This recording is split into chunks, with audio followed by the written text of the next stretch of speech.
सर्वदा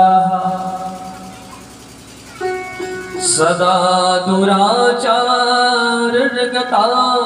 विमार्गगाः क्रोधादग्नि कुटिलास्य कामिनः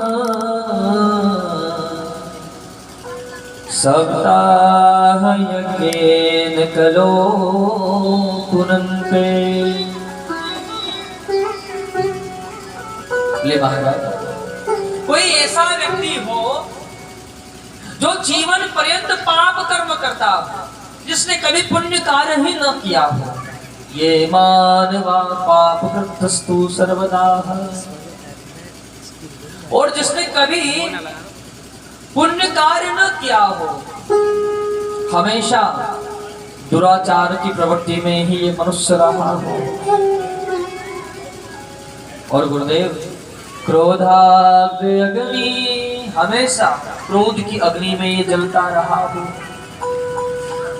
कुटिल प्रवृत्ति का हो, कामिन हो, ऐसा व्यक्ति मृत्यु के पश्चात प्रेत योनि को प्राप्त हो जावे। प्रेत बन गया हो तो क्या ऐसे जीव के निमित्त इस कथा का वाचन करवाया जाए तो क्या उसका उद्धार हो सकता है, उसे परम पद मिल सकता है क्या? जैसे ही ये बात कही तो यहाँ पर वर्णन करते हैं सनकादिक ऋषि के, हे महाराज, आपने जो प्रश्न किया है, जिसके संदर्भ में हम आपको एक कथा सुनाते हैं, एक इतिहास की कहानी सुनाते हैं हम आपको। बोले, एक बार की बात है कि एक नदी है, उस नदी का नाम है तुंगभद्रा। वहीं पर एक नगर बसा हुआ है, उस नगर का नाम है उत्तम नगर। और वहीं पर ब्राह्मण, क्षत्रिय, वैश्य और शुद्ध चारों वर्ण के पृथक पृथक लोग वहां पर निवास करते हैं। वहां पर एक पंडित जी महाराज रहते हैं, जिनका नाम है श्री आत्मदेव जी महाराज। आत्मदेव का अर्थ होता है आत्मा के देव। जिसको अपनी आत्मा का ज्ञान है उसे कहा है आत्मदेव। बड़े विद्वान पंडित जी हैं, ज्ञानी हैं, महाराज हैं, सत्कर्म को करने वाले हैं, पूजा पाठ अनुष्ठान, देव यज्ञ अनुष्ठान इत्यादि करने वाले हैं।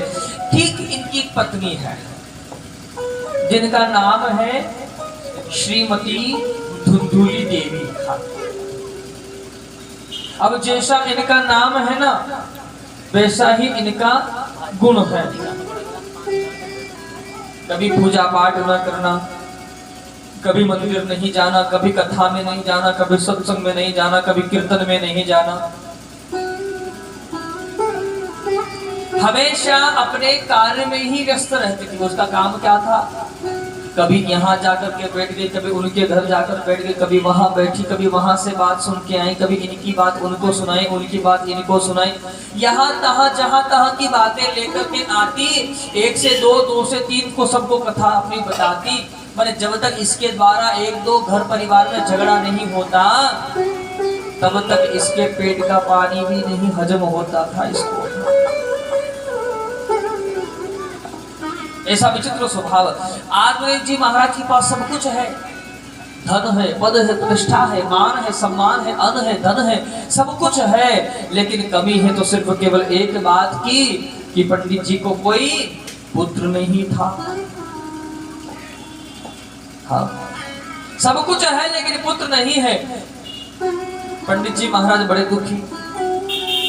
सनातन धर्म के अनुसार, हिंदू धर्म के अनुसार हर घर में एक गैया की सेवा होनी चाहिए प्यारे।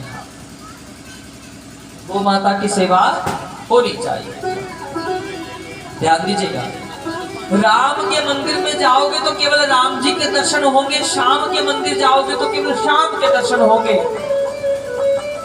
माँ भगवती अंबिका के मंदिर जाओगे तो माता भगवती अंबिका के दर्शन होंगे। लेकिन अगर एक गौ माता के आप दर्शन कर दोगे तो ब्रह्मांड के जितने देवता है सब देवताओं के दर्शन हो जाएंगे प्यारे। चलता पड़ता तीर्थंकर है ये, तीर्थराज है ये। पंडित जी के यहाँ गौ माता की सेवा भी पंडित जी करते हैं, लेकिन उस गैया के भी कोई बछड़ा नहीं है। आत्मदेव जी महाराज के घर में तुलसी का बिरवा लगा हुआ है, प्रतिदिन उस तुलसी के बिरवा में जल भी चढ़ाते हैं महाराज, लेकिन फिर भी वो तुलसी का बिरवा सूख जा रहा है। ध्यान दीजिएगा, सनातन धर्म के अनुसार हर घर में एक तुलसी का बिरवा होना चाहिए था। जानते हो क्यों? ऐसा शास्त्र कहता है, ऐसा योगी जन कहते हैं, संत जन कहते हैं कि जिस घर के ऊपर माता तुलसी की छत्र छाया होती है, उस घर में यम के दूत कभी प्रवेश नहीं करते हैं। जहां तुलसी माता की छत्र छाया होती है, जहां घर के ऊपर, उस घर में कभी